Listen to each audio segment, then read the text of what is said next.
মেয়েরে মুসলমান 40 দিন পার হয়ে যাওয়ার পরে মন্ত্রী গিয়ে আস্তে করে মেয়েরে গোপনে ডাক দিছে, মা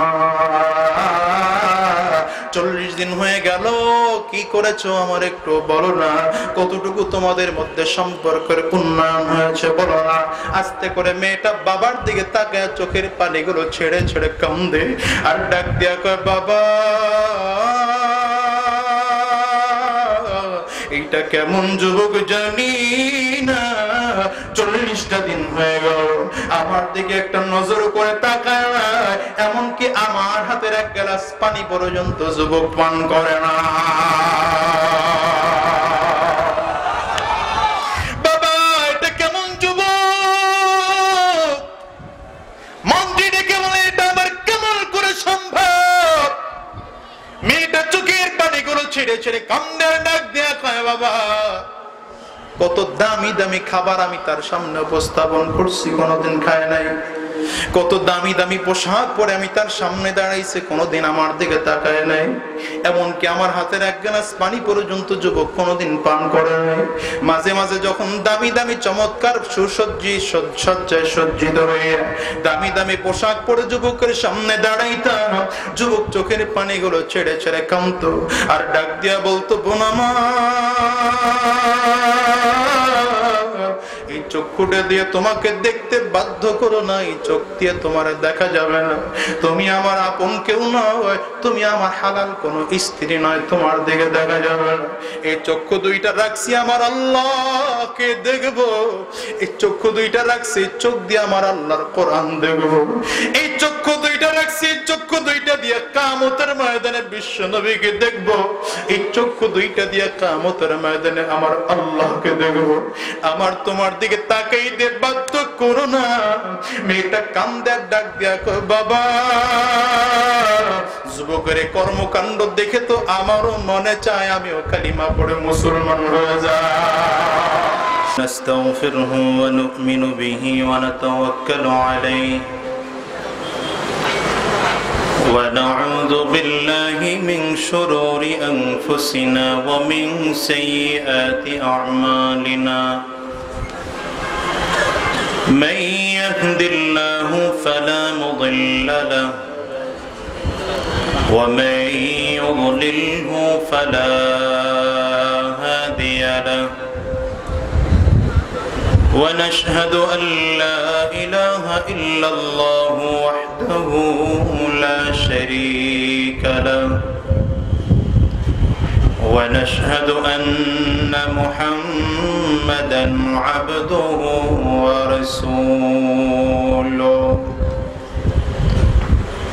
قال تبارك وتعالى في كلامه المجيد وفرقانه الحميد: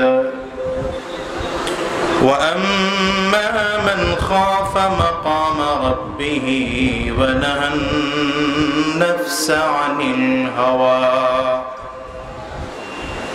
فإن الجنة هي المأوى.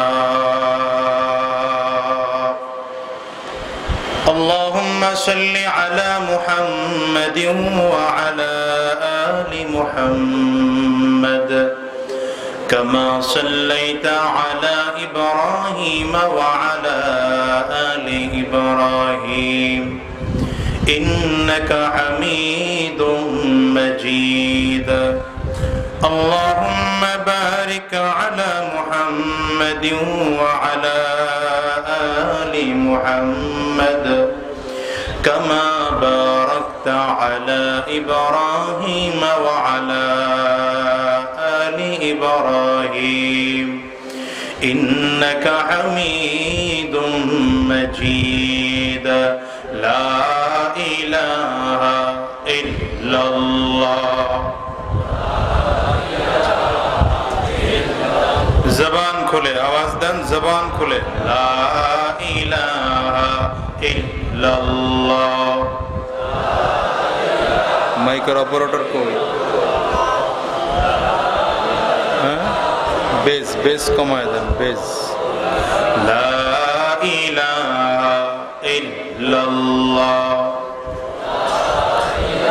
আর পড়ে লা ইলাহা ইল্লাল্লাহ লা ইলাহা ইল্লাল্লাহ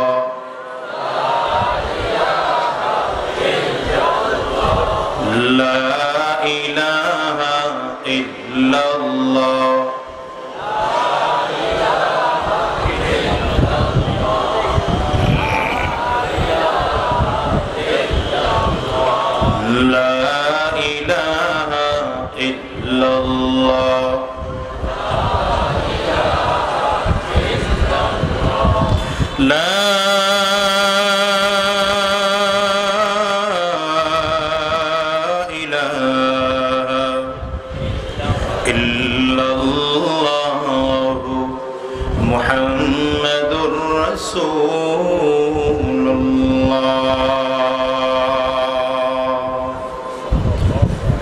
বগদাদিয়া এলাকাবাসী ও আর রশিদ মাদ্রাসার উদ্যোগে আয়োজিত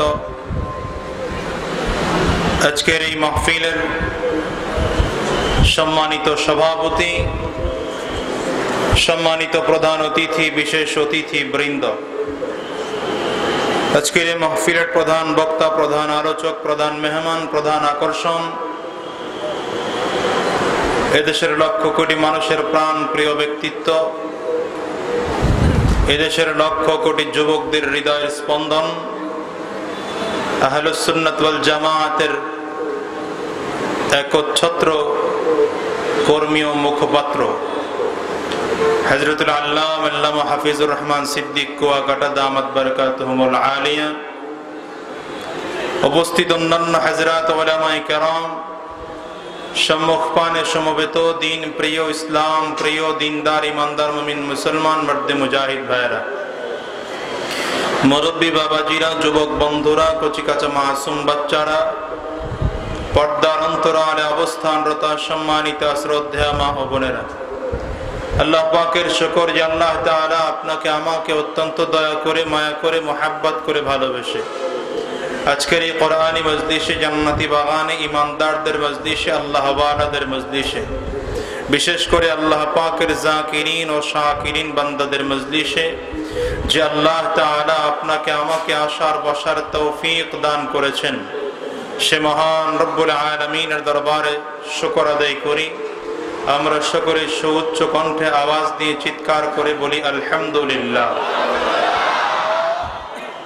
আমি আপনাদের সামনে কোরআনুল কারীমের 114 সূরার মধ্য থেকে অন্যতম সূরা, সূরা আন-নাজিআত, সূরা আন-নাজিআতের 40 এবং 41 নম্বর আয়াতি কারিমা তিলাওয়াত করেছি।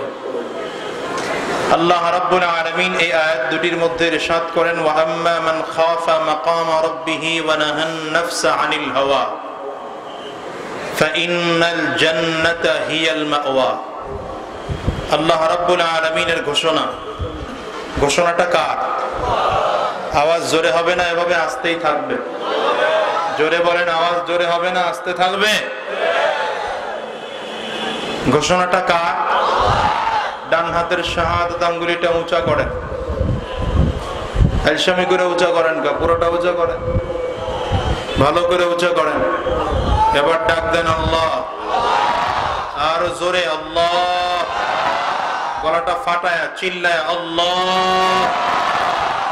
নির্বাচন করতে গেলে তো ভাইয়ের নাম জপতে জপতে গলা ফাটায় বানানো যায়, আল্লাহর নাম নিতে গেলে এত কষ্ট হয় কেন বলেন তো? দেখেন না, নির্বাচন আসলে এক কাপ চা আর কয়েক মুঠ কোথায় না মুড়ি, যেগুলো ঠিক করে চাবানো যায় না, এটা খেয়ে খেয়ে কত স্টাইলের মিছিল। আমার ভাই, তোমার ভাই, আমার ভাইয়ের চরিত্র কথা কয় না কে? হ্যাঁ, ফুলের মতো পবিত্র, নামাজ নাই। এটার জন্য চিল্লায় পাল্লায় গলা ফাটায় ফেলেই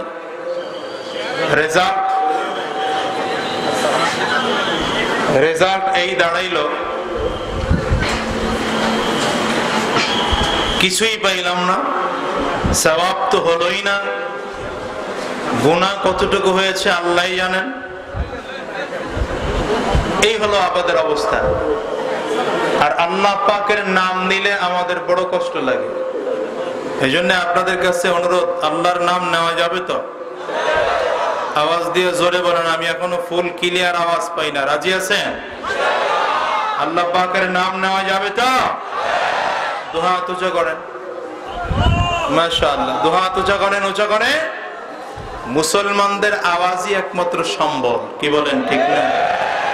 আমরা ইসলাম বিজয় করার জন্য মিসাইল, কামান, বিমান, ক্ষেপণাস্ত্র এগুলো কোনোদিন ব্যবহার করি নাই, করবো না ইনশাআল্লাহ। হাত উঁচা করেন, এবার ডাক দেন আল্লাহু আকবার। আরো জোরে চিল্লা আল্লাহু আকবার। আল্লাহ কবুল করুন, আওয়াজ দিয়ে বলুন আমিন। আরো জোরে বলুন আমিন। রাগ করছেন?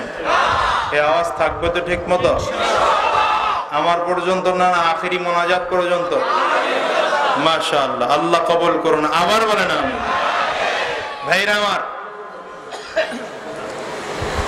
আল্লাহ রাব্বুল আলামিনের ঘোষণা, ওয়া আম্মা মান খাফা মাকামা রাব্বিহি ওয়া নাহান নাফসা আনিল হাওয়া ফাইন্নাল জান্নাতা হিয়াল মাওয়া।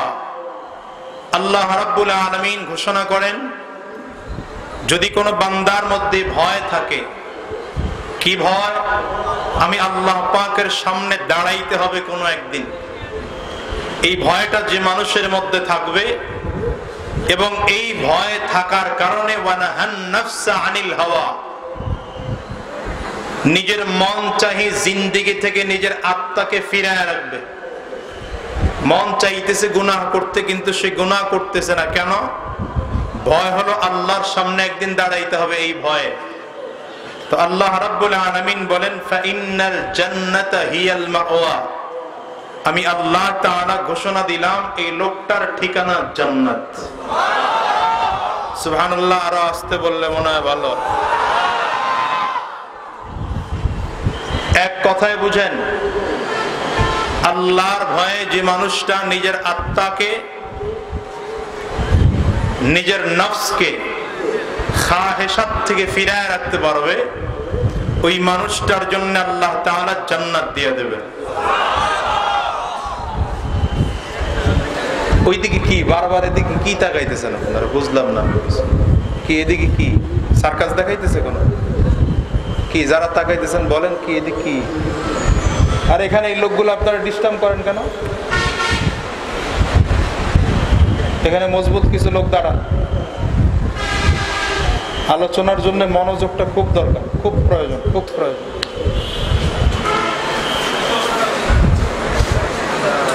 আর একবারের জন্য তাকাবেন না। কথাটা কি বুঝাইতে পারতেছি? আর এই মুহূর্তে যে তাকাইতেছেন, প্রধান আলোচকের আসার সময়ও হয় নাই।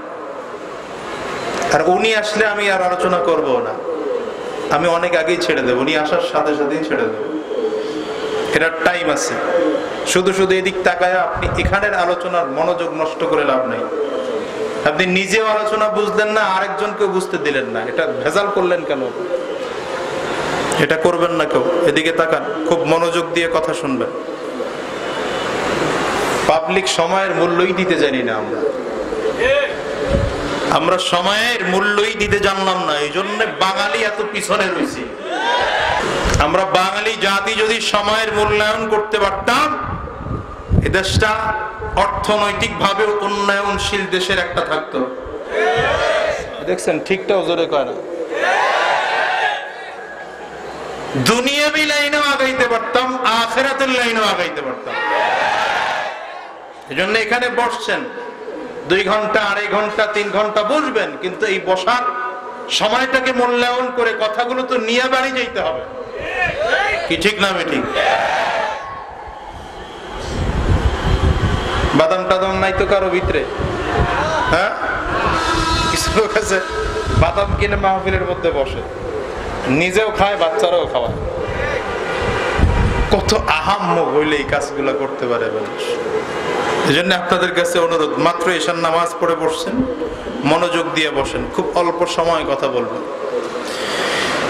ভাইরা, যে মানুষের মধ্যে আল্লাহর ভয় ঢুকে যাবে, এই ভয় নামের মেডিসিনটা, এটা বড় কঠিন মেডিসিন। এটা অ্যান্টিভাইরাস। কোরআনের ভাষায় এটাকে বলা হয় তাকওয়া। কি বলা হয়? জোরে বলেন, কি বলা হয়? এই মেডিসিনটা যেই মানুষের কলবের মধ্যে ঢুকে যাবে, নফসের মধ্যে, আত্মার মধ্যে ঢুকে যাবে, এই মানুষটা কোনোদিন চুরি করবে না, এই মানুষটা কোনোদিন বাটপাড়ি করবে না, এই মানুষটা কোনোদিন মিথ্যা কথা বলবে না, এই মানুষটা কোনোদিন শয়তানি কাজ করবে না। এই মানুষটাকে দিয়ে কোনো অন্যায় হওয়া কল্পনাও করা যায় না। কিন্তু তাকওয়া নামের মেডিসিনটা যার মধ্যে নাই, আল্লাহর সামনে দাঁড়াইতে হবে, এই ভয়টা যেই মানুষটার অন্তরে নাই, ওই মানুষটাকে সিসি ক্যামেরা দিয়েও অন্যায় থেকে ফিরিয়ে রাখা যাবে না। আইন শৃঙ্খলা রক্ষা বাহিনী, আর্মি, র্যাব, পুলিশ, বিডিআর, ভ্রাম্যমাণ আদালত চারিদিক থেকে ঘেরাও করেও তাকে সিকিউরিটি দিয়েও তাকে অন্যায় থেকে ফিরিয়ে রাখা যাবে না। কেন যাবে না, কি জন্য যাবে না, এটা আপনারা জানেন। এ বিষয়ে ব্যাখ্যা করার মতো টাইম আমার কাছে নাই। যে মানুষটার মধ্যে আল্লাহ দেখতেছেন, এই ভয়টাই নাই, তার রুমের মধ্যে সিসি ক্যামেরা লাগায় আপনি ভিডিও ফুটেজ ভাইরাল করতে পারবেন, কিন্তু অন্যায় কাজ থেকে লোকটাকে ফিরাইতে পারবেন না আপনি। কি বলেন, ঠিক না? এজন্য বাংলাদেশে এই ঘটনা খুব বেশি ঘটে। কোথায় কোথায় ঘটছে নাম বলার সুযোগ আমার নাই, আপনারা মনে আছে। কিন্তু যেই মানুষটার মধ্যে তাকওয়া নামের মেডিসিন ঢুকবে, এই মানুষ অন্যায় করবে না, রাতের অন্ধকারে অন্যায় করবে না। রাতে অন্ধকার লোকটা গুনাহ করবে না, কেউ দেখতেছে না, লোকটা বুঝে আমার যদি কেউ নাও দেখে, পৃথিবীর সব সিসি ক্যামেরার ফুটেজ নষ্ট হয়ে যেতে পারে, মেমোরি গুলো নষ্ট হয়ে যেতে পারে। তো বলুন তো, আমার মালিকের কুদরতে যে সিসি ক্যামেরা দিয়ে আপনার আমার 24টা ঘন্টা আমলের ভিডিও হইতেছে, এই মেমোরি কার্ড কোনোদিন নষ্ট হবে? হ্যাঁ, আল্লাহু আকবার। মারাত্মক ব্যাপার, কঠিন ব্যাপার। কিয়ামতের ময়দানে আল্লাহ তাআলা কিছু গুনাহগাররে ডাকবেন। লোকগুলো ঈমানদার কিন্তু গুনাহগার। ডাকলে পরে আল্লাহ বলবেন, তুই গুনাহ করছস? না আল্লাহ, আমি করি নাই। আল্লাহ বলবেন, আমার কাছে সাক্ষী আছে, সাক্ষী দেখান, তাইলে ঠিক আছে, মানব। আল্লাহ তাআলা দুই কাদের ফেরেশতাদের আমলনামাগুলো নিয়ে ডাকবেন, এই ফেরেশতারা, এই বান্দার জীবনের কি কি আমলনামাগুলো তোমরা লিপিবদ্ধ করে রাখছো, কিতাব নিয়ে আসো। কিরামান কাতিবিন, আমলনামা নিয়ে হাজির। লোকটা পড়ে দেখবে, বলবে, না আল্লাহ, আমি তো গুনাহ করি না, এরা মিথ্যা লিখছে। নাউজুবিল্লাহ, বাড়ি যেয়ে কয় নাউজুবিল্লাহ কইবে কিনা সন্দেহ আছে। আল্লাহ, আমি এই কাজ করি নাই। আল্লাহ রাব্বুল আলামিন বলবেন, এর চেয়ে শক্ত সাক্ষী কিন্তু আমি আল্লাহর কাছে আছি।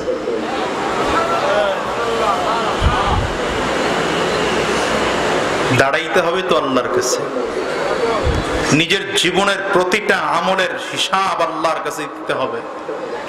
হাদিসে এসেছে, রাসূলুল্লাহ সাল্লাল্লাহু আলাইহি ওয়াসাল্লাম বলেন, লা ইয়াজালু কদামা বানি আদম হাত্তা ইউসআলু আন খামসিন।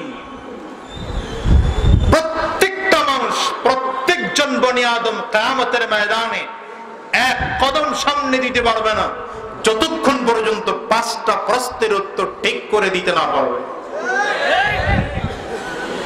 5টা প্রশ্নের উত্তর ঠিকঠাক করে দিবে, যদি ঠিক মতো দিতে পারে তাহলে সামনের দিকে কদম বাড়ানোর জন্য ইজাজত দেওয়া হবে।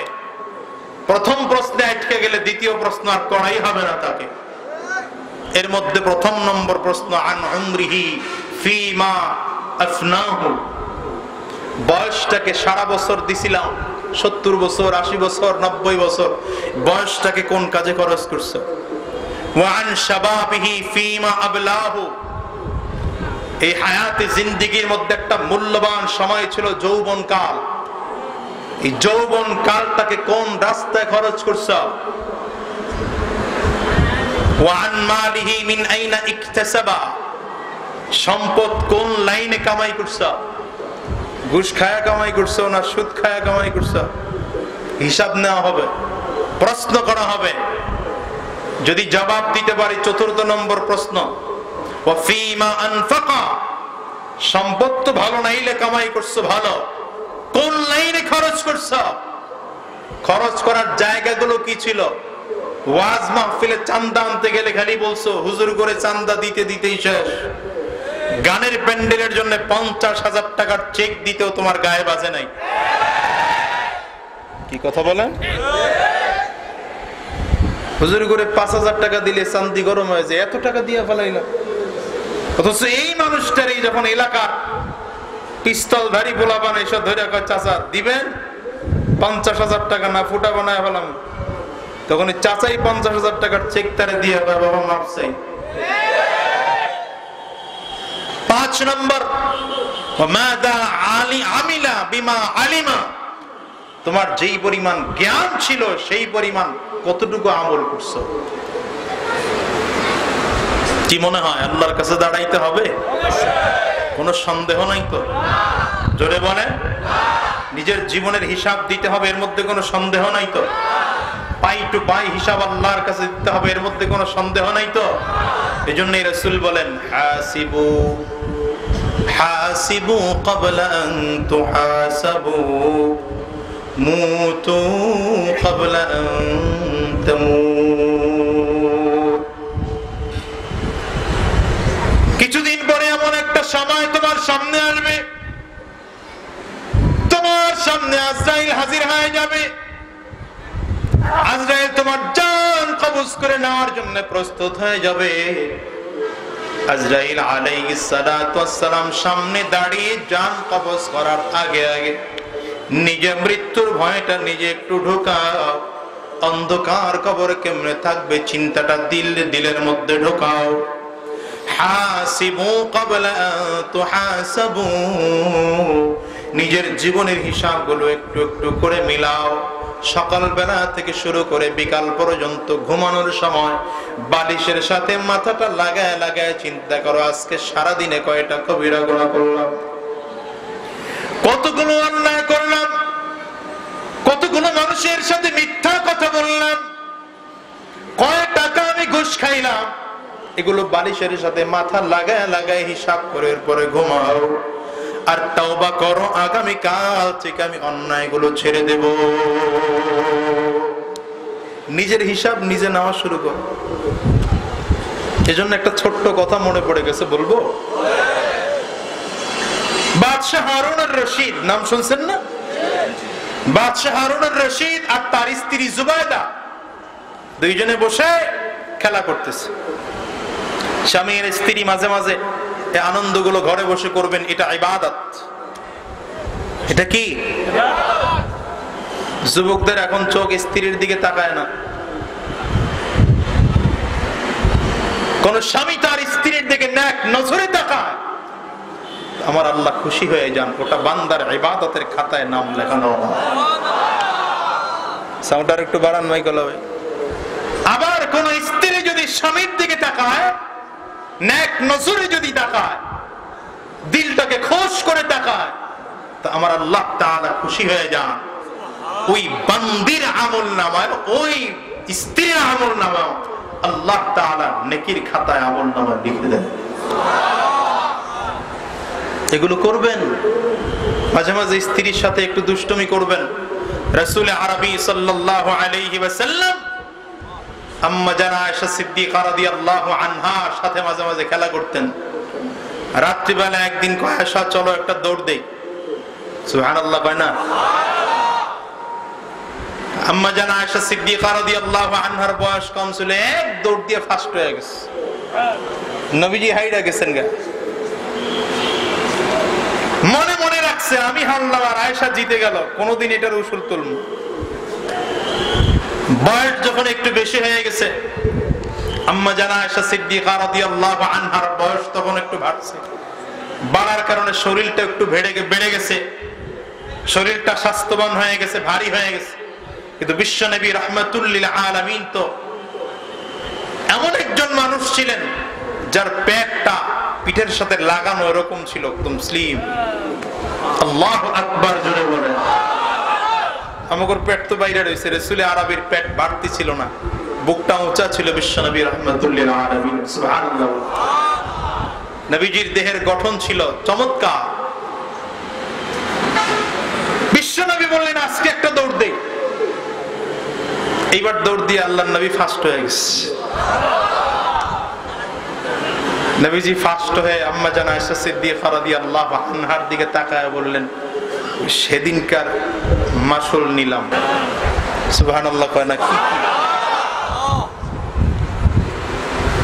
এভাবে মাঝে মাঝে স্ত্রীদের সাথে আনন্দ ফুর্তি করা স্বামীর জন্য দরকার। আমাদের দেশের স্বামী আর স্ত্রীদের সম্পর্ক সাপে আর বেজির সম্পর্ক। কি বলেন? স্বামী বাজার একদিন নিতে দেরি হইলে স্ত্রী ঘরে ক্যাটক্যাট করে, আবার স্ত্রী যদি একটু মরিচ বেশি দিয়া ফেলায়, লবণ বেশি দিয়ে ফেলে, তো চুল ধরেই বাস মের শুরু। কি বলেন? দুই দিকে সমস্যা। স্ত্রীর সাথে রাগ করবেন, তখন রাগ করবেন স্ত্রী যদি ইসলাম ও দ্বীন থেকে সরে যায়। তো বাদশাহ হারুন আর রশিদ আর জুবাইদা দুইজনে খেলা করতেছে, খেলার মধ্যে ঝগড়া লেগে গেছে। ঝগড়া লাগলে হঠাৎ করে জুবাইদা বাদশাহ হারুন আর রশিদকে বলতেছে, আপনি একটা জাহান্নামী। কি বলছে? বাদশাহ হারুন আর রশিদ রাগী মানুষ, পুরুষদের রাগ একটু বেশি হয়। রাগের চোটে বলে ফেললো, আমি যদি জাহান্নামী হই তুমি তালাক। বেজার লাগাইছে না? কথা হয় না কেন? আরে মাঠ ঠান্ডা কেন? কথা বলেন না কেন আপনারা? বাস ব্যাস লেগে গেল। সমাধান হবে কি করে? পাবলিক ঠেকলে মোল্লাগোর কাছে যায়, এর আগে মোল্লাগোর কাছে যায় না। কি কথা কন না কেন?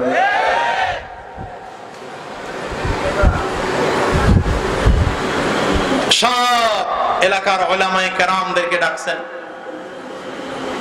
আমি তো রাগের চোটে স্ত্রী আমাকে এই বলেছে আর আমি আমার স্ত্রীকে এই বলেছি, এখন সমাধান কি তোমরা বলো। উলামায়ে কেরাম বললেন, বাদশাহ আপনি জান্নাতি না জাহান্নামী এটা তো আমরা বলতে পারবো না, তো এক আল্লাহ ছাড়া কারো বলা সম্ভব না। তো আপনি জান্নাতি আর জাহান্নামী না যদি বোঝাই না যায়, তাহলে তালাক হইছে না হয় নাই তাও তো বলতে পারবো না। এমন এক প্যাচ লাগাই দিছে, বলাই সম্ভব না। ওই মজলিসের মধ্যে মাত্র 14 বছরের এক বাচ্চা ইমাম শাফিঈ রাহমাতুল্লাহ আলাইহি ছিলেন। উনি আস্তে করে হাত উঁচু করেছে, বাদশা আমি আপনাকে একটা প্রশ্ন করব, যদি আপনি প্রশ্নের উত্তর দিতে পারেন, আপনার প্রশ্নের মধ্যে আপনার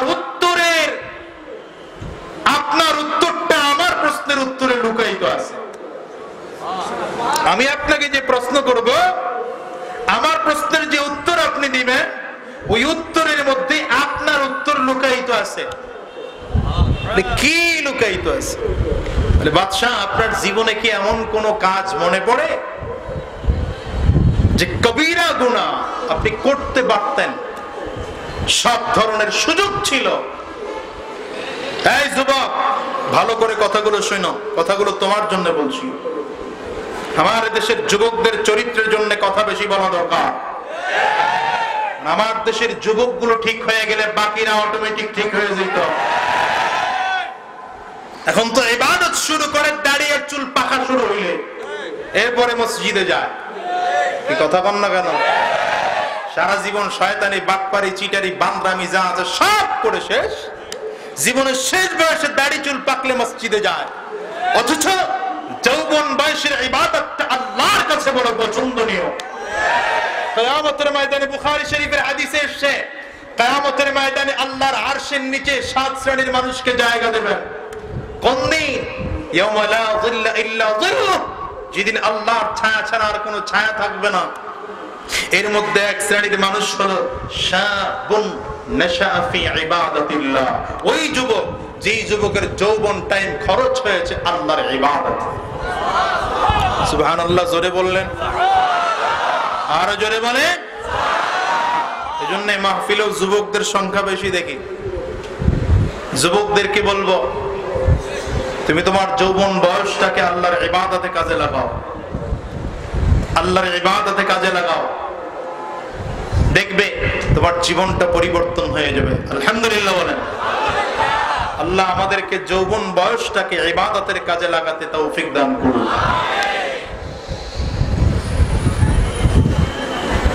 তো প্রশ্ন করলো, আপনার জীবনের এমন কোন আমল কি মনে পড়ে যে কবিরা গুনাহ করার মতো সুযোগ সব আপনার কাছে ছিল কিন্তু আপনি করেন নাই? অনেক চিন্তা ভাবনা করে হঠাৎ করে বললেন, হ্যাঁ আমার জীবনের একটা ঘটনা এমন মনে পড়ে। আল্লাহু আকবার। কি ঘটনা? বাদশাহ হারুন আর রশিদ বলছেন, আমার জীবনের ঘটনা হলো আমি আমার এক চাচাতো বোনকে খুব পছন্দ করতাম, অনেক পছন্দ করতাম। আমি আমার চাচাতো বোনকে একবার প্রস্তাব দিলাম খারাপ কাজ করার জন্য, জিনার জন্য। আমার চাচাতো বোনটাও রাজি হয়ে গেল। আমরা নির্জন এক জায়গায় নির্জন ঘরের মধ্যে চলে গেলাম। নির্জন ঘরে গিয়ে আমি আমার চাচাতো বোন দুইজন রেডি হয়ে গেলাম জিনার মতো খারাপ কাজ করার জন্য। নাউযুবিল্লাহ বলেন না। হঠাৎ করে আমার চাচাতো বোন আমার দিকে তাকায় বলতেছে, নাই আল্লাহর বান্দা, আল্লাহকে ভয় করো। কাকে ভয় করো? বলার সাথে সাথেই আমার জিনা করার সম্পূর্ণ সাধ্য, সুযোগ, সুবিধা সব ছিল, কেউ জানতো না। একমাত্র আল্লাহর ভয়তে আমি ওখান থেকে সরে এসেছি। আমার জীবনের এই একটা আমলের কথা আমার মনে পড়ে। ইমাম শাফিঈ রাহমাতুল্লাহ আলাইহি বললেন, আপনার স্ত্রী তালাক হয় নাই। আশেপাশের ইমাম সাহেব, উলামায়ে কেরাম বললেন, এই ফতোয়া আপনি কেমনে দিলেন? বলে, আমি দেইনি তো, আল্লাহর কোরআন দিছি। কেমনে? আল্লাহর কোরআন বলতেছেন, ওয়া আম্মা মান খাফা মাকাম রাব্বিহি ওয়া নাহান নাফসা আনিল হাওয়া ওয়া আম্মা মান খাফা মাকাম রাব্বিহি ওয়া নাহান নাফসা আনিল হাওয়া فإن الجنة هي المأوى الله أكبر ইমাম শাফিঈ রাহমাতুল্লাহ আলাইহি বলেন, উলামায়ে কেরাম আল্লাহ কোরআনুল কারীমের মধ্যে বলেছেন, কোন মানুষ যদি নিজের আত্মাকে, নিজের নফসকে গুনাহের কাজ থেকে ফিরিয়ে রাখে একমাত্র আল্লাহর ভয়তে, আল্লাহর ভয়তে যদি নিজের গুনাহ থেকে আত্মাটাকে ফিরিয়ে রাখে, তো আল্লাহ রাব্বুল আলামিন বলছেন লোকটা জান্নাতি। যেহেতু বাদশাহ হারুন আর রশিদের ব্যাপারে এমন একটা ঘটনা ঘটে গেছে, সুতরাং বোঝা গেল ইমাম বাদশাহ হারুন আর রশিদ জান্নাতি, তার স্ত্রী তালাক হয় না। যুবকদেরকে ডেকে বলবো, যুবক, তোমার জীবনে এমন কোন ঘটনা জীবনে কোনোদিন ঘটছে নাকি? হিসাব মিলায় দেখো, তোমার জীবনের কোনদিন এমন ঘটনা ঘটছে নাকি? রাসূল আরবি হাদিসের মধ্যে বলেন, কিয়ামতের ময়দানে 7 শ্রেণীর মানুষকে আল্লাহর আরশের নিচে ছায়া দেওয়া হবে। সাবআতুন ইউযিল্লুহুম ইয়াওমা লা যিল্লা ইল্লা যিল্লুহ। কিয়ামতের ময়দানে 7 শ্রেণীর মানুষকে আল্লাহর আরশের নিচে ছায়া দেওয়া হবে, যেই দিন আল্লাহ পাকের ছায়া ছাড়া আর কারো ছায়া থাকবে না। যেই দিন মানুষগুলো কিয়ামতের ময়দানে গরমের কারণে, তাপের কারণে ছটফট ছটফট করতে থাকবে। সূর্য মাথার মুড়ো ভাত উপরে দেওয়া হবে, মাথার মগজগুলো সূর্যের তাপে টকবক টকবক করে ভাতের মারের মতো ভলকাইতে থাকবে। মানুষগুলো আল আতাস আতাস, পিপাসা, পানি পানি বলে চিল্লাইতে থাকবে, চিৎকার করতে থাকবে। কিয়ামতের ময়দানে এক পেয়ালা পানি খাওয়ানোর মতো কেউ যদি ওদিকে আল্লাহ রাব্বুল আলামিনের ভয়ঙ্কর আওয়াজ যদি শুরু হয়ে যাবে, আল্লাহ রাব্বুল আলামিন ভয়ঙ্কর আওয়াজ দিয়ে দিয়ে বারবার করে করে বলবেন, লিমানিল মুলকুল ইয়াউম লিল্লাহিল ওয়াহিদিল কাহ্হার। আমার মালিকের ভয়ঙ্কর আওয়াজ শুনে মানুষগুলো বেচैन হয়ে যাবে। ময়দানে মাহশারের মধ্যে শুধু দৌড়াইতে থাকবে, কোথায় আশ্রয় পাওয়া যায়। আশ্রয় কোথাও পাবে না, পাওয়ার মতো কোনো সুযোগ নাই। কারণ আজকে সূর্য মাথার মুডুমাত উপরে চলে আসছে। পুরো ময়দানে মাহশারটা জমিনটা তামার জমিন হয়ে যাবে। সূর্যের পুরোটা তাপ মানুষের শরীরের উপরে ছেড়ে দেওয়া হবে। মানুষগুলো ঘামের সাগরে হাবুডুবু খাইতে থাকবে। কারো ঘাম হাঁটু পর্যন্ত চলে আসবে, কারো কোমর পর্যন্ত ঘাম চলে আসবে, কারো টাকনো গিরা পর্যন্ত ঘাম চলে আসবে। কেউ ঘামের সাগরে হাবুডুবু খাইতে থাকবে, সাঁতার কাটতে থাকবে। ওই দিন এক সাত শ্রেণীর মানুষকে আল্লাহর আরশের নিচে ছায়া দেবেন। এর মধ্যে এক শ্রেণীর মানুষ ওই যুবক, রাজুলুন দাআতহু ইমরাআতুন যাতু মানসিবিন ওয়া জামাল ওয়া ক্বালা ইন্নী আখাফুল্লাহ। আল্লাহু আকবার। রাসূল আরবি বলেন, সাত শ্রেণীর মানুষকে, রাসূল আরবি বলেন সাত শ্রেণীর মানুষকে কিয়ামতের ময়দানে আল্লাহর আরশের নিচে ছায়া দান করবেন। এর মধ্যে এক শ্রেণীর মানুষ ওই যুবক, যেই যুবক অথবা যেই মানুষটাকে সুন্দরী রমণী বংশীয় একজন মহিলা জিনার জন্য ডেকেছিল, কিন্তু লোকটা বলেছিল ইন্নী আখাফুল্লাহ, আমি আর কাউরে ভয় পাই না, একমাত্র আল্লাহরে ভয় পাই, আমি একমাত্র আল্লাহকে ভয় পাই। এই কথাটা বলে চমৎকার সুন্দরী রমণী রূপসী মেয়েটার দিকে হাত বাড়ায় নাই, তার দিকেও খারাপ নজরে তাকায় নাই। রাসূল আরবি কয়, এই মানুষটাকে আল্লাহ তাআলা কিয়ামতের দিনে আরশের নিচে ছায়া দেবে। যুবকদের চরিত্রটা ভালো হওয়া দরকার। এখন তো স্কুল আর কলেজের মধ্যে যুবক আর যুবতী লেখাপড়া বাদ দিয়ে সব উল্টো পাল্টা শুরু করে দিয়েছে। একটা বারের জন্য চিন্তা করে না, এটার জন্য আল্লাহর কাছে হিসাব দিতে হবে, এই জিনার জন্য আল্লাহর কাছে হিসাব দিতে হবে। আমি ইচ্ছা করে নামাজ ছেড়ে দিলাম, এই জন্য আল্লাহর কাছে হিসাব দিতে হবে। ইচ্ছা করে দাড়িটারে কামায় কামাইয়া সাজলাম, আছে না? জোরে কম না কেন? নাই? দাড়িটারে কামায় কামাইয়া সাজলাম, একটা বারের জন্য জীবনে চিন্তা আসে না, আল্লাহর কাছে একদিন দাঁড়ায় জবাব দিতে হবে। কোনদিন বান্দার মধ্যে চিন্তাগুলো আসে না, কোনদিন আপনার আমার মধ্যে চিন্তা আসে না, কত শয়তানি কাজ করলাম মোবাইল নিয়ে, রাত্রিবেলা কত উল্টো পাল্টা জিনিস দেখলাম।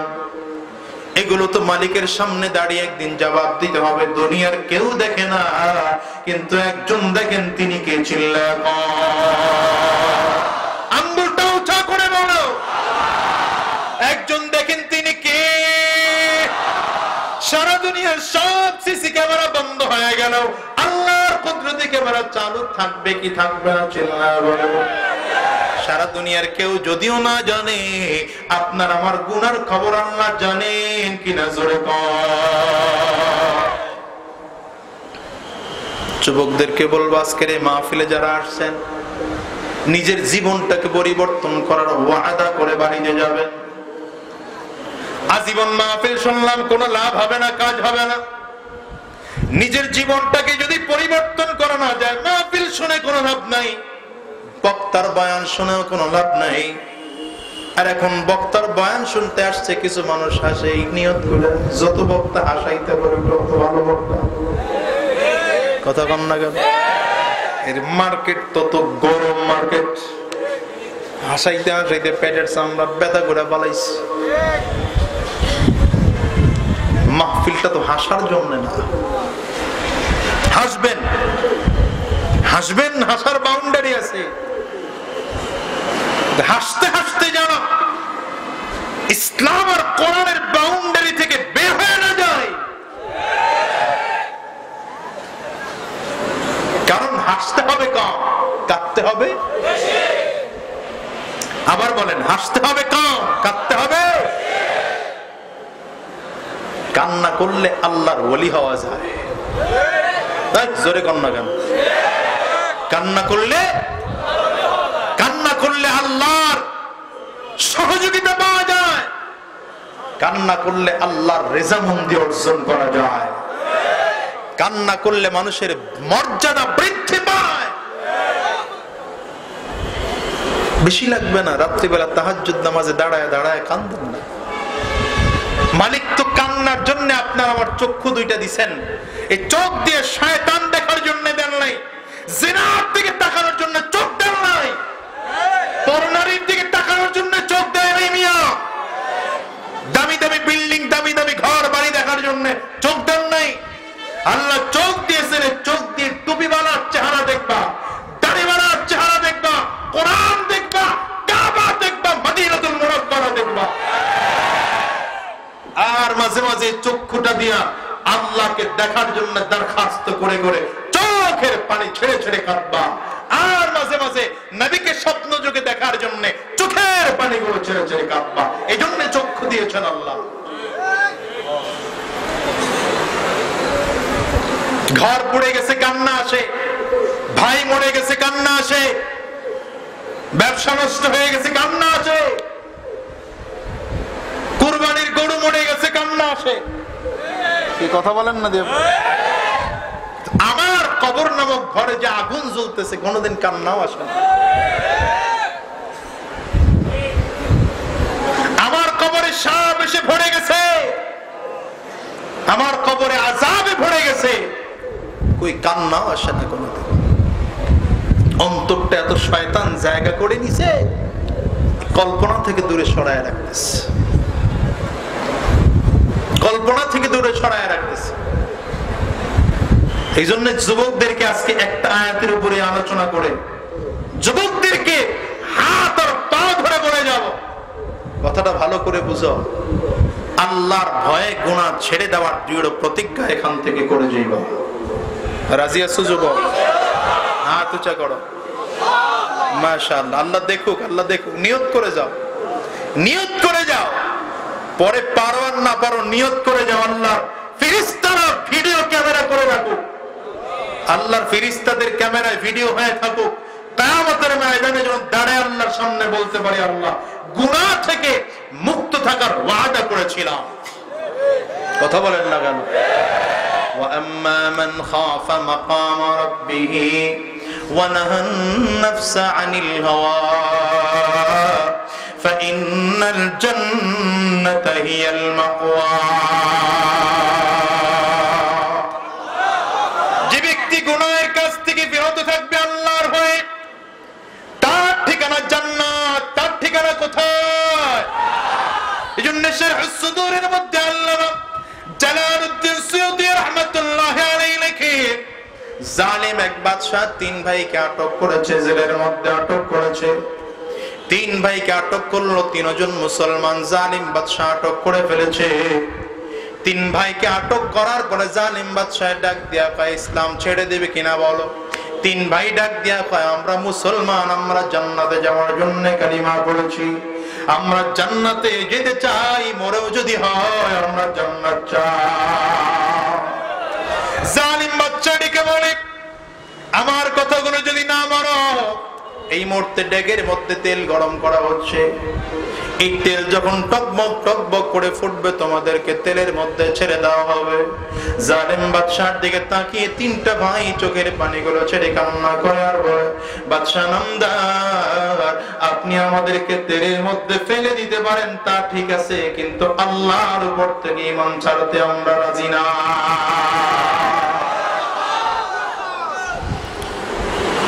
জল্লাদদেরকে আদেশ করলো, তাড়াতাড়ি কর, বিশাল ডেগের মধ্যে তেল গরম করা শুরু করে দে। বিশাল ডেগের মধ্যে তেল গরম করা হচ্ছে। তেলগুলো যখন টকবক টকবক করে ফুটতেছে, তিন ভাইয়ের মধ্য থেকে বড় ভাইটাকে ধরে জালিম বাদশা জবাই করে ফুটন্ত তেলের মধ্যে ছেড়ে দিল। দুইটা ভাই তাকায় তাকায় দেখে বড় ভাইটা তেলের মধ্যে ভাজা ভাজা হয়ে গেছে। হাড্ডিগুলো খেরকুটার মতো তেলের উপরে ভাসতেছে, গোশত আর চামড়াগুলো যেন তেলের মধ্যে মিশে গেছে, রক্তগুলো তেলের মধ্যে মিশে গেছে। ছোট দুইটা ভাই তাকায় তাকায় চোখের পানিগুলো ছেড়ে ছেড়ে কান্না করে। আহারে বড় ভাইটা আমার দুনিয়ার থেকে বিদায় হয়ে গেল, বড় ভাইটা আল্লাহর ডাকে সাড়া দিয়ে গেল। কিন্তু ছোট দুইটা ভাই ঈমান ছাড়ে না, আল্লাহ পাকের উপর থেকে ঈমান ছাড়ে না, কারণ তারা জানে ইসলামের মধ্যে এতটা মজা, ঈমানের মধ্যে এত মজা, মরলে শহীদ বাঁচলে গাজী হয়। মুসলমান তো মৃত্যুকে ভয় পায় না, পায় নাকি জোরে কাও? জালিম বাদশা এবার বাকি দুইটা ভাইয়ের মধ্য থেকে দ্বিতীয় ভাইটারে ডাক দিয়ে কাশর, বড় ভাইটাকে ধরে তেলের মধ্যে ফেলে দিলাম, এখন তোরে তেলের মধ্যে ফেলে দেবো, ঈমান ছাড়বে কিনা বল। দ্বিতীয় ভাইটা ডাক দিয়া খায় বাদশা নামদার, বড় ভাইটারে ফালায় দিছে, না আমারে আর রাইকা কিলাও, আমারও ফালায় দেন, আল্লাহর জান্নাতে যাবো। চিল্লায় আওয়াজ দিয়ে জোরে বলো আল্লাহু আকবার। ইমানে পাওয়ার স্পিড নিয়ে জোরে আওয়াজ দিয়ে বলো আল্লাহু আকবার। জালিম বাদশা টেনশনে পড়ে গেছে, ফালাইলাম তেলের মধ্যে, জান্নাতে যাবে মানে কি? কেমনে জান্নাতে যাইবা? জালিম বাদশা দিকে তাকিয়ে দ্বিতীয় ভাইটা ডেকে বলে, বাদশা নামদার, আপনি আমার জন্য যে তেলটা গরম করছেন, আমার বড় ভাইটারে তেলের মধ্যে ফালায় দিলেন, এবং আমারও ফালায় দিবেন। আমি তেলের দিকে তাকায় তাকায় দেখি এটা তেল গরম আড্ডেক নয়, আমার কাছে মনে হয় এটা জান্নাতের দরজা। কারণ হাদিসের মধ্যে আসছে জান্নাতের দরজার মধ্যে লেখা থাকবে, জান্নাতি মানুষগুলো যখন কিয়ামতের ময়দানে জান্নাতে ঢুকবে, তখন জান্নাতি মানুষগুলো দরজার উপরে লেখা দেখবে, উদখুলুহা বিসালাম, উদখুলুহা বিসালাম। কিয়ামতের ময়দানে জান্নাতি মানুষগুলো তাকায় তাকায় দেখবে জান্নাতের দরওয়াজার মধ্যে লেখা। ওই দ্বিতীয় ভাইটা ডেকে বলে, বাদশা নামদার, আমি এই গেটের দিকে তাকায় তেলের মধ্যে দেখতেছি, জান্নাতি গেটের মধ্যে যে শব্দটা লেখা থাকবে ওই শব্দটা তেলের উপরে ভাসতেছে। বাদশা নামদার, সুতরাং তেলের মধ্যে ফেলাইলে মরবো না, ডাইরেক্ট আল্লাহর জান্নাতে যাব। আল্লাহু আকবার করোনা, তেলের মধ্যে ফালা দেন, অসুবিধা নাই। দ্বিতীয় ভাইটাকেও ধরে তেলের মধ্যে ফেলা দিছে।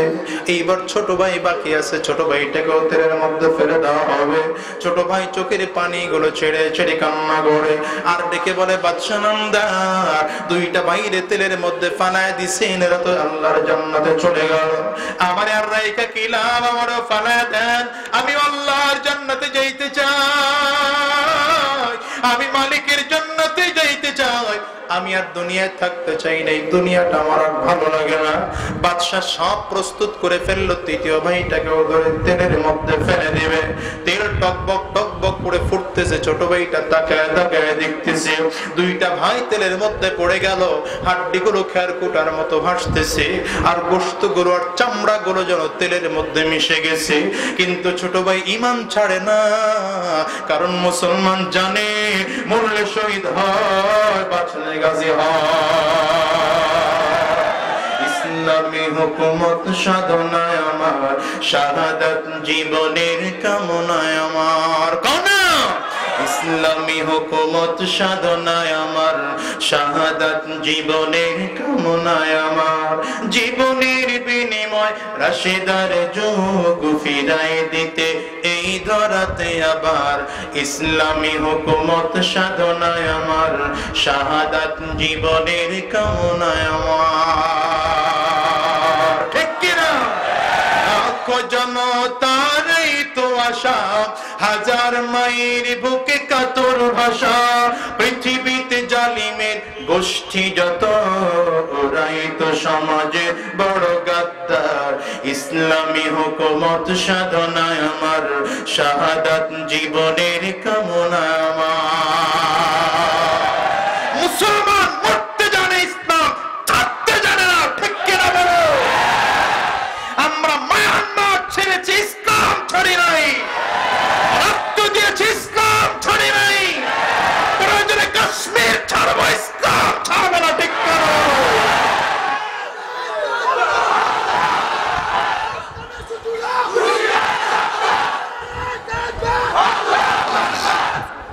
সকল কাফির আর মুশরিকরা মনে করে, পৃথিবীর কাফির মুশরিকরা মনে করে মুসলমানদেরকে মারতে পারলেই বুঝি ইসলাম শেষ হয়ে যাবে, মুসলমানদের রক্ত ঝরাতে পারলেই বুঝি ইসলাম শেষ হয়ে যাবে।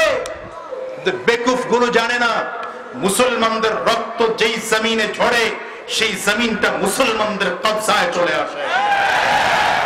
বদরে মুসলমানদের রক্ত ঝরেছে, বদর মুসলমানদের কবজায় চলে এসেছে, কথা বল না কেন? উহুদে মুসলমানদের রক্ত ঝরেছে, উহুদ মুসলমানদের কবজায় চলে এসেছে। সেই আপনার মুতার প্রান্তরে মুসলমানদের রক্ত ঝরেছে, সেখানে মুসলমানদের কবজায় মুতার প্রান্তর চলে এসেছে। আপনার যেখানে তায়েফে বিশ্বনবী রাহমাতুল্লিল আলামিনের মুবারক রক্ত ঝরেছে, আজ তায়েফ মুসলমানদের কবজায় চলে এসেছে। কি কথা বলেন না কেন? শুধু তায়েফ নয়, স্বয়ং মক্কাতুল মুকাররমা যেখানে বিশ্বনবীর রক্ত ঝরেছিল, সেই মক্কাতুল মুকাররমা মুসলমানদের কবজায়। মায়ানমারের কুখ্যাত সে সরকারকে বলবো, গুনাহগার তাকে বলবো, মুসলমানদেরকে সেখান থেকে বাংলাদেশে পাঠিয়ে মনে করো না দেশে শান্তিতে থাকবে। কথা বলেন না কেন আপনারা? কাশ্মীরের মুসলমানদেরকে মেরে মেরে নির্যাতন করে করে মনে করো না শান্তিতে থাকবে। আল্লাহর কসম, আজ হোক কাল হোক, বাংলার জমিন থেকে, বিশ্বের জমিন থেকে মুসলমান যেদিন ইসলামের পতাকা নিয়ে ময়দানে নামবে, কাফির মুশরিকরা কোন রাস্তা দিয়ে পালাবে? জায়গাটুকু পাবে না, জায়গাটুকু পাবে না, ঠিক কিনা বলো? তবে আমরা চাই না আমরা মারামারি, কাটাকাটি, হিংসা, ফাসাদ মুসলমানদের করার ইতিহাস নাই। মুসলমানদের ইতিহাস এটা নয় যে আমরা কারো মাথায় আগে বাড়ি দিয়েছি, ইতিহাস মুসলমানদের নয়। আমরা কারো গায়ে অস্ত্র তুলেছি, ইতিহাস মুসলমানদের নয়। আমরা কারো গায়ে প্রথমে আঘাত করেছি, এটা মুসলমানদের ইতিহাস নয়। তবে সাথে সাথে এটাও মনে রাখা দরকার, আমাদের গায়ে যদি কেউ বারবার আঘাত করে আমরা ছেড়ে দেওয়ার পাত্র নই। জোরে বলুন না কেন? আমরা ছেড়ে দেওয়ার পাত্র। সুতরাং মুসলমান আঘাত সহ্য করবে একবার, মুসলমান আঘাত সহ্য করবে একবার, মুসলমান আঘাত সহ্য করবে দুইবার, মুসলমান আঘাত সহ্য করবে তিনবার। বারবার করে আঘাত সহ্য করার পরেও যখন মুসলমানদের আঘাতের মাত্রা বেশি হয়ে যাবে, মুসলমানদের ধৈর্যের মাত্রা হারিয়ে যাবে, তখন মুসলমান আর ঘরে বসে থাকবে না। তাকবীরের ধ্বনি দিয়ে মাথার পাগড়িটা যেদিন মাথায় বেঁধে, কোমরে বেঁধে নিচে নামবে, ময়দানে নামবে, কাফির মুশরিকদেরকে একটা একটা করে বিদায় করা হবে। বিদায় করা হবে, ঠিক কিনা? কষ্ট হচ্ছে আপনাদের? অসুবিধা হচ্ছে আপনাদের? মুসলমান মরলেও শহীদ, বাঁচলেও জোরে কও ইসলামী হুকুমত সাধনায় আমার, শাহাদাত জীবনের কামনায় আমার, ঠিক কিনা? দিকে বলে বাচ্চা নামদার,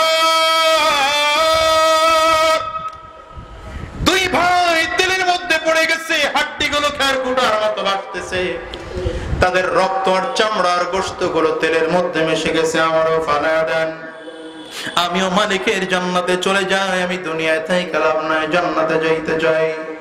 সব রেডি করা হলো, তৃতীয় ভাইটাকে এখন তেলের মধ্যে ফেলে দেওয়া হবে।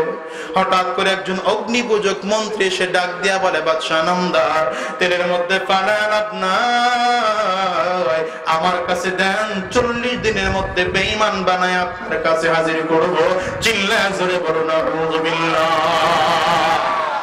বাদশাহ বলে, 40 দিনের মধ্যে বেঈমান বানাইবা? কেমনে সম্ভব? এটা কি করে সম্ভব? যুবক, কথা মনোযোগ দিয়ে শোনো, এটা তোমাদের জন্য বলছি। 40 দিনের মধ্যে বেঈমান বানাইবা কেমনে সম্ভব? সম্ভব। বাদশাহ নামদার, আমার একটা সুন্দরী রমণী রূপসী মেয়ে আছে, আমার মেয়েটার দিকে যে একবার তাকায় সে কোনোদিন চেহারা ঘোরাইতে পারে না। আমি যুবককে দিয়ে চমৎকার এক রুমের মধ্যে আমার মেয়েটাকে আটক করে দেব, রাজ সিংহাসনের মধ্যে, রাজপ্রাসাদের মধ্যে আটক করে দেব। একদিন, 2 দিন, 5 দিন, 10 দিন, আস্তে আস্তে করে আমার মেয়ের দিকে যুবক দুর্বল হয়ে পড়বে।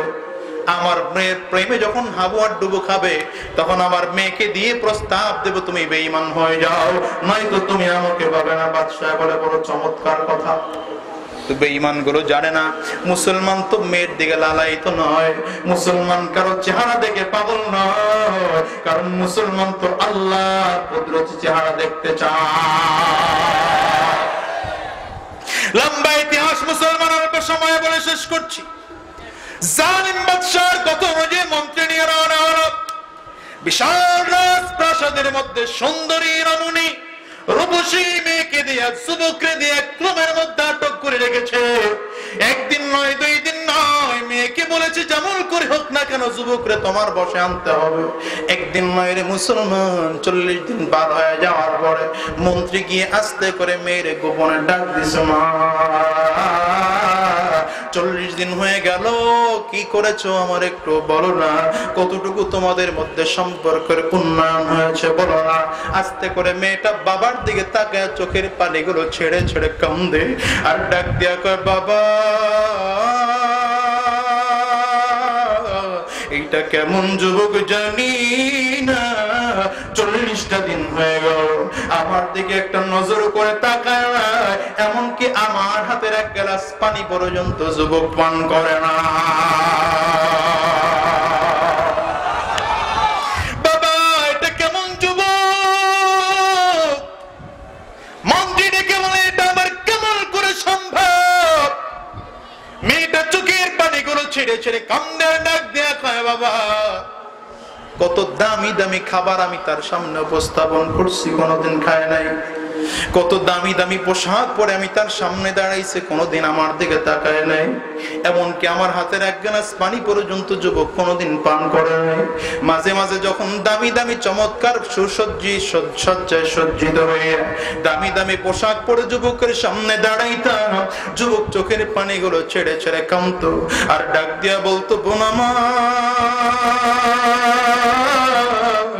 এই চক্ষুটা দিয়ে তোমাকে দেখতে বাধ্য করো না, এই চোখ দিয়ে তোমার দেখা যাবে না, তুমি আমার আপন কেউ নয়, তুমি আমার হালাল কোনো স্ত্রী নয়, তোমার দিকে দেখা যাবে না। এই চক্ষু দুইটা রাখছি আমার আল্লাহকে দেখবো, এই চক্ষু দুইটা রাখছি চোখ দিয়ে আমার আল্লাহর কোরআন দেখবো, এই চক্ষু দুইটা রাখছি, এই চক্ষু দুইটা দিয়ে কিয়ামতের ময়দানে বিশ্ব নবীকে দেখবো, এই চক্ষু দুইটা দিয়ে কিয়ামতের ময়দানে আমার আল্লাহকে দেখবো। আমার তোমার দিকে তাকাইতে বাধ্য করো না। মেয়েটা কান্দে ডাক দিয়া কয়, বাবা যুবকের কর্মকাণ্ড দেখে তো আমারও মনে চায় আমিও কালিমা পড়ে মুসলমান হয়ে যাই। কারণ কি বাবা জানো, আমার হাতের কোনোদিন খাইতো না, তবে 40 দিন বেঁচে ছিল কেমনে জানো গো বাবা? আমি মাঝে মাঝে ঘুমায় পড়তাম, হঠাৎ করে যুবকের দিকে তাকায় দেখতাম শরীরের রুমালটা যায় নামাজের মতো করে কিবলামুখী বিছাইয়া যুবকটা সাজদায় পড়ে আছে। যুবকের চারিদিক চমৎকার চমৎকার ফল ফুল দিয়ে ভরা। আমি জিজ্ঞাসা করতাম, ভাই এগুলো কোথায় পাও? যুবক চোখের পানিগুলো ছেড়ে ডেকে ডেকে বলতো, বোন আমার এগুলো আমার আল্লাহ আমার জান্নাত থেকে দিয়ে দেয়। এই যুবক, তোমার চক্ষু দিয়ে বেগানার দিকে নজর দিও না, এই চক্ষুটা রেখে দাও আল্লাহর জন্য। কারণ কিয়ামতের ময়দানে আল্লাহর প্রেমিক যারা হবে, আল্লাহর পাগল যারা হবে, এরা ময়দানে মাহশরে আল্লাহকে দেখার জন্য পাগল হয়ে যাবে। এরা ময়দানে মাহশরে, হাদিসের মধ্যে আসছে, কিয়ামতের ময়দান যেদিন শুরু হয়ে যাবে, সূর্য মাথার মুডুমাত উপরে হবে, মাথার মগজগুলো সূর্যের তাপের কারণে টকবক টকবক করে ফুটতে থাকবে। ওদিকে মানুষগুলো তাকায় দেখবে ডান দিক থেকেও জাহান্নামের আগুন আসতেছে, মানুষ তাকায় দেখবে বাম দিক থেকেও জাহান্নামের আগুন ঘুরিন ঘুরিন আওয়াজ করে করে আসতেছে। সামনের দিকে তাকায় দেখবে ওদিক থেকে মানুষগুলো তাকায় দেখবে গরিব গরিব আওয়াজ করে করে জাহান্নামের আগুন সামনের দিকে আগায়। মানুষগুলো পাগলের মতো হয়ে পেছন দিকে দৌড় দেবে, দেখবে ওই দিক থেকেও জাহান্নামের আগুন। মানুষ কোন দিকে যাবে কারো হুঁশ থাকবে না, কারো হুঁশ থাকবে না।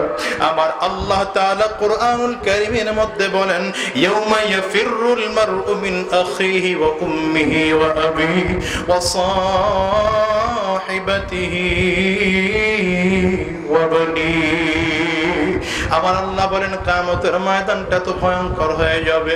সন্তান মাকে চিনবে না, মা সন্তানকে চিনবে না, ভাই ভাইকে চিনবে না, বন্ধু বন্ধুকে চিনবে না, বাবা সন্তানকে চিনবে না, সন্তান বাবারে চিনবে না, সব পর হয়ে যাবে। ওই ময়দানে মাহশরের মধ্যে আল্লাহর একদল পাগল থাকবে, যে পাগলগুলো ময়দানে দৌড়াবে আর চিল্লাবে আর ডাক দিয়ে বলবে, আবার মালিক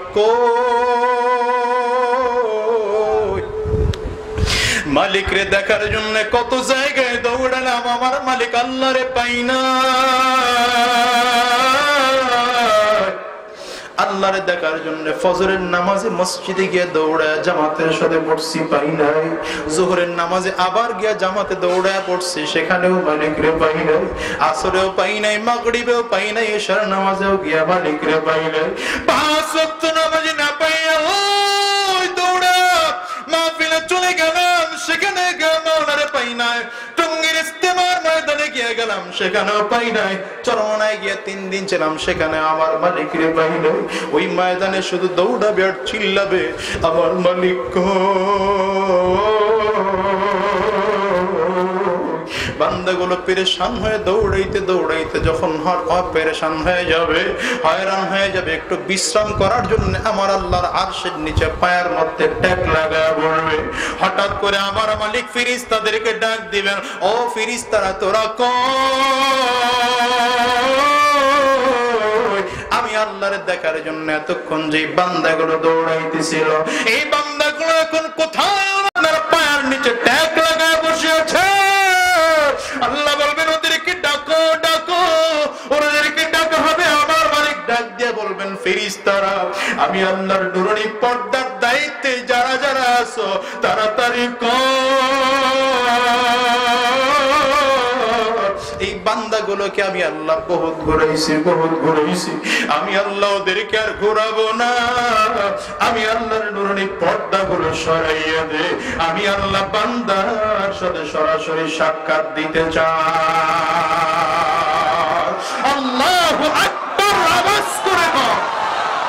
حور الماجد نعمتها تو حور الماجد نعمتها تو सबसे बेहतर नेमते दीदार तू सबसे बेहतर नेमते दीदार तू।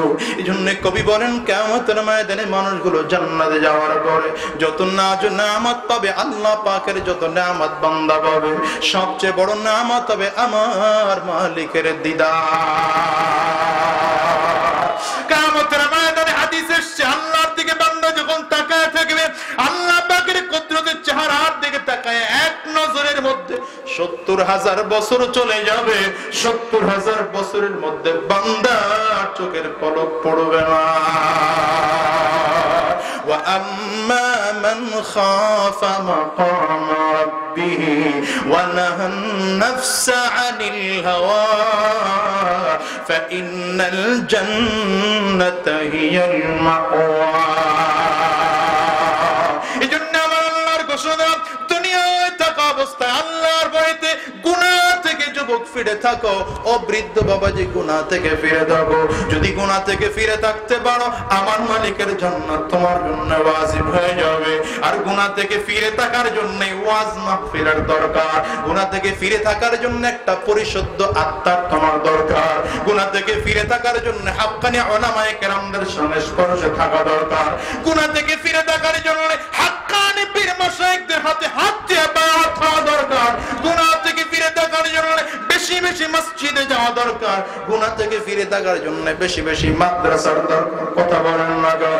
মাদ্রাসায় যত বেশি যাইবা, উলামায়ে কেরামদের সাথে যত বেশি সম্পর্ক থাকবে, হাক্কানি পীর মাশায়েখ বুজুর্গদের সাথে যত বেশি সম্পর্ক থাকবে, আত্মাটা সুন্দর হয়ে যাবে। গুনাহ থেকে তত বেশি সাফ থাকতে পারবা। তোমার উপরে আমার আল্লাহ খুশি। কথা বল না কেন? এখন তো মাদ্রাসা বন্ধ করে দেওয়ার পায় তারা চলতেছে। মাদ্রাসাগুলো বন্ধ করে দিলে চরিত্র মসজিদগুলো বন্ধ করে দিলে চরিত্রবান লোক খুঁজে পাওয়া যাবে না।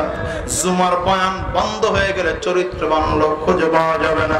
ওয়াজ মাহফিল গুলো বন্ধ হয়ে গেলে চরিত্রবান মানুষ খুঁজে পাওয়া যাবে না। বাংলার জমিনে এত শয়তানি আকাম কুকাম হওয়ার পরে এখনো দাড়িওয়ালার অভাব নাই, আলহামদুলিল্লাহ টুপিওয়ালার অভাব নাই, এখনো কিন্তু কোরআনওয়ালার অভাব নাই। কারণটা কি জানো?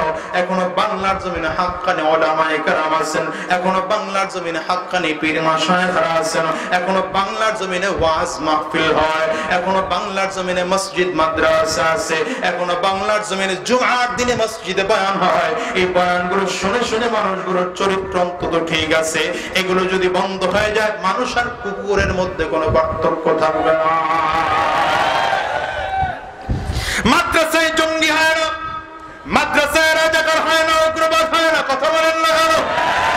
আজকের যে মাদ্রাসার উদ্যোগে মাহফিল, তা মহিলা মাদ্রাসার প্রোগ্রাম, এখানে মা বোনদেরকে জঙ্গি বানানোর জন্য এই মাদ্রাসাটা করা হয় নাই রে ভাই। কথা বলেন না কেন?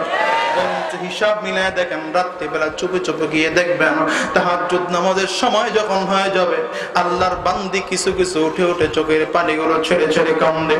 পরীক্ষা করার জন্য আপনাদের ফেনী এলাকার বিভিন্ন ভালো ভালো মাদ্রাসাগুলোতে যাবেন, দেখবেন রাত্রিবেলা সবাই যখন ঘুমায়, আল্লাহর একদল বান্দা তখন চোখের পানিগুলো ছেড়ে আল্লাহর কাছে কাঁদে। আর বান্দাগুলো আল্লাহর কাছে কাঁদে ইলম চায়। কত ইতিম বাচ্চা মাদ্রাসার মধ্যে আছে, যাদের বাবাও নাই, যাদের মা নাই, আব্বা আম্মার জন্য তারা কাঁদে না, কোরআন দিনের কোরআনি আলেমের জন্য কান্না করে। এই গত বছর আমার মাদ্রাসা বন্ধ হলো, পরীক্ষার বন্ধে বন্ধ হয়ে গেল। আমি প্রোগ্রাম শেষ করে এসে মাদ্রাসায় ঢুকলাম, সব ছাত্র বাড়িতে চলে গেল। আমি তাকায় দেখলাম রাত তখন প্রায় 3টা সাড়ে 3টা বাজে। আমার বাবুর্চির সাথে একজন ছাত্র ছোট্ট বাচ্চা ঘুমায় রয়েছে। বাবুর্চির ঘুম থেকে উঠাইলাম, কি ব্যাপার আপনি বাড়ি যান নাই কোনো? বাচ্চাটা কোত্থেকে আসলো? বাচ্চা এখানে ঘুমায় গেল। বাবুর্চি বলে, হুজুর সব চলে গেছে, এই বাচ্চাটা যায় না। আমি ঘুম থেকে বাচ্চাটারে উঠাইলাম, রে বাবা তুই বাড়ি যাস নাই কেন? বাচ্চাটা আমার দিকে তাকায় চোখ দিয়ে পানি ছইড়া ছইড়া কাঁদতে শুরু করে দিছে। বলে, হুজুর সবাই সবার বাড়ি চলে গেছে, আমি কোথায় যাব? আমার তো বাড়িও নেই, আমার ঘর নাই, আমার তো বাবা নাই, আমার মা নাই, কোথায় যাব? হুজুর আমার বাবা ছিল, বাবা দুনিয়া থেকে বিদায় হয়ে গেছে। হুজুর আমার একমাত্র মা আছে, আমার মাটা আরেক জায়গায় বিয়ে করেছে।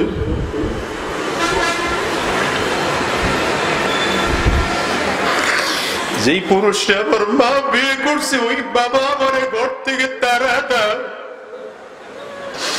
এই জন্য বাড়িতে যাইতে পারি না। বাচ্চাটা পকেট থেকে 20টা টাকার একটা নোট বের করে আমার দিকে দেখায় আর কয়, হুজুর এই 20 টাকা আমার কাছে আছে, বন্ধের 5 দিন আমি ভালো করে খাইতে পারবো, হুজুর আমার একটু আপনি অনুমতি দেন, আমি মাদ্রাসায় থাকবো। বাবাজি আমি নিজের আর সামলাইতে পারলাম না, বাচ্চাটাকে উঠে কোলের মধ্যে নিলাম, বললাম, রে বাবা কে বলছে তোর বাবা না? আমার দিকে তাকায় দেখ, এই যাবি তোর বাবা। কুলে করে নিয়ে বাসায় নিয়ে আমার বাচ্চাদের সাথে ঘুম পাড়াইল। বললাম, এরা তোর ভাই। আমার স্ত্রীর দিকে দেখাইলাম, এটা তোর মা, ছোট্ট বাচ্চা। বললাম, আগামীকাল আমার সন্তানগুলো যেখানে ঘুরতে যাবে তুইও সেখানে ঘুরতে যাবি। আমার সন্তান এই 5 দিন যেখানে যেখানে বেড়াবে তুইও সেখানে সেখানে বেড়াবি। লোকটার বাচ্চাটার চোখে কান্না কাঁদে আর বলে, হুজুর আপনি তো আমার আসল বাবা না।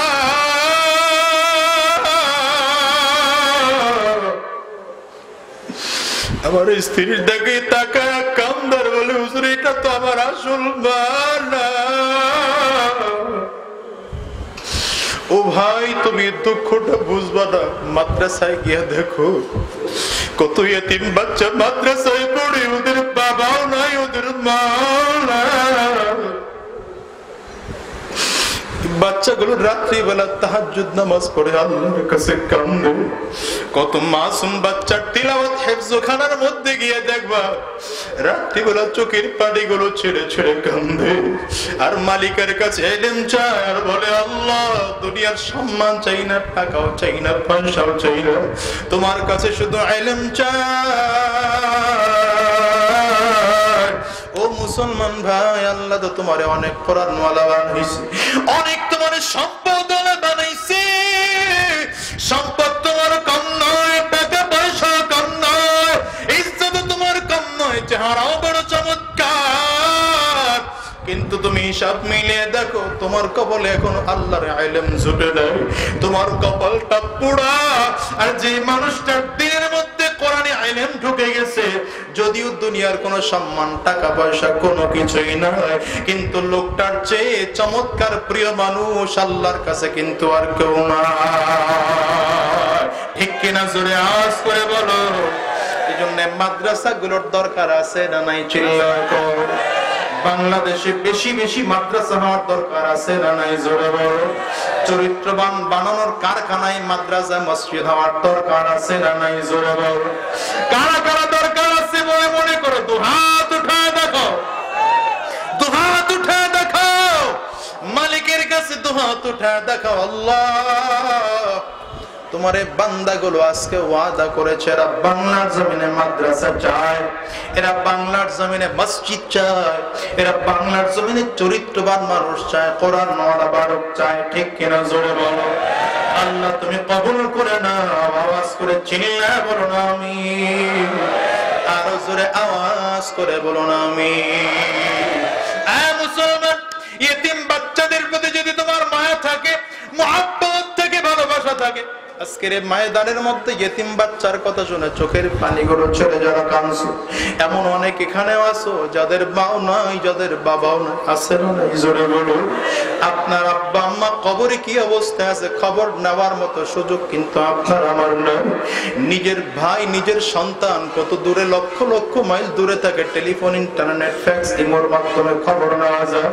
তোমার আমার মা আর বাবা মাত্র 2.5 হাত মাটির নিচে শুয়ে আছে, কোনদিন খবর নিতে পারলাম না মা আমার কি অবস্থা আছে। ওই মা কলিজার টুকরা মার বাবা তোমার আমার দিকে তাকায় আর কাঁদে আর বলে, সন্তান কত টাকা কত পয়সা তোর জন্য রেখে আসলাম, ওখান থেকে একটু টাকা আমার নামে তুই মাদ্রাসায় মসজিদে দ্বীনি কাজে দান কর, আমি কবরে বড় বিপদে আছি, এখানে আমার কোনো আমল কাজে লাগে না, তোর একটু দান আমার এখানে লাগবে। যদি কেউ মনে করে হুজুর আমার মা নাই অথবা বাবা নাই অথবা আব্বা আম্মা কেউ নাই অথবা আব্বা আম্মা 2 জন আছে, তাদের ইতিম বাচ্চাদের দিকে তাকাইয়া, কোরআন ওয়ালাদের দিকে তাকাইয়া, মাহফিলের দিকে তাকাইয়া, মাদ্রাসার দিকে তাকাইয়া, এই ভরা মজলিসের মধ্যে প্রধান বক্তা আসার আগ মুহূর্তে আমি একজন আল্লাহর বান্দা চাই 10,000 টাকা দেওয়ার ওয়াদা করবেন।